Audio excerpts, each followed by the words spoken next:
Hello बच्चों, आज मैं आपको एक कहानी सुनाऊंगी जिसका नाम है चिंटू और जादुई पेंसिल। एक छोटे से गांव में 8 साल का एक प्यारा बच्चा था। जिज्ञासु बच्चा था जो हर चीज जानने की इच्छा रखता था। चिंटू को चित्र बनाना बहुत पसंद था, लेकिन उसकी पुरानी पेंसिल अब इतनी छोटी हो गई थी कि हाथ में पकड़ना भी मुश्किल था। एक दिन सुबह सुबह सूरज की किरणें उस खिड़की से उसके कमरे में आई तो उसने देखा उसकी मेज पर एक चमचमाती नई पेंसिल रखी थी। उस पर लिखा था जादुई पेंसिल, सपनों को सच करने वाली। चिंटू की आंखें चमक उठी।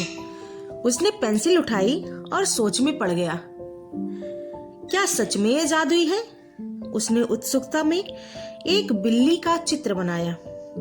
सफेद बालों वाली, नीली आंखों वाली प्यारी सी बिल्ली।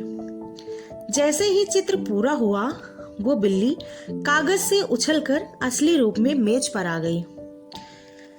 म्याऊ, उसने बोला। धन्यवाद चिंटू, मेरा नाम मिन्नी है।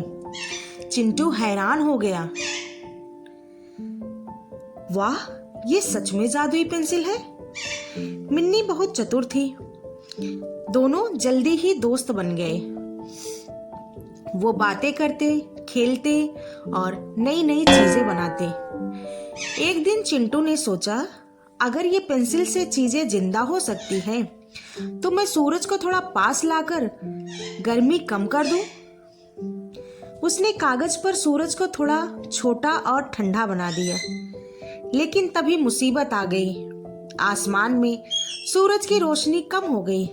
चारों ओर अंधेरा छा गया और पंछी डर गए। गांव वाले बोले, क्या हुआ?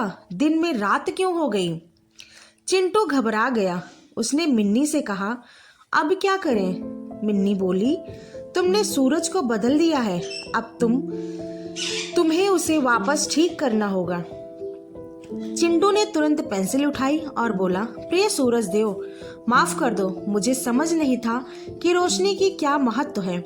उसने फिर से सूरज को पूरा चमकदार और गर्म बना दिया। आसमान फिर से सुनहरा हो गया और गांव वाले खुश हो गए। सूरज ने मुस्कुराकर कहा, चिंटू, याद रखो, रोशनी और अंधेरा दोनों का अपना महत्व है। जादू का इस्तेमाल सोच समझ कर करो। मिन्नी ने हंसते हुए कहा, देखा, बड़ी ताकत के साथ बड़ी जिम्मेदारी भी होती है। चिंटू मुस्कुराया, हाँ मिन्नी, अब मैं अपनी पेंसिल से सिर्फ अच्छाई के लिए चित्र बनाऊंगा।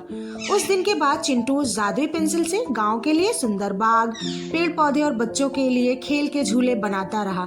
मिन्नी हमेशा उसके साथ रहती और सूरज हर सुबह उसकी खिड़की पर मुस्कुरा कर कहता, शुभ प्रभात जादुई।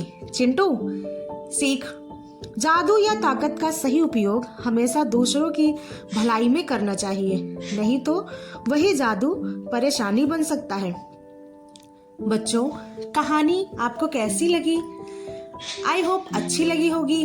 अच्छी लगी है तो ऐसे ही कहानियां सुनने के लिए प्लीज पहले चैनल को सब्सक्राइब करिए, बेल आइकन प्रेस करिए और कमेंट में हमें बताइए कि ऐसे ही कहानी आपको और सुननी है।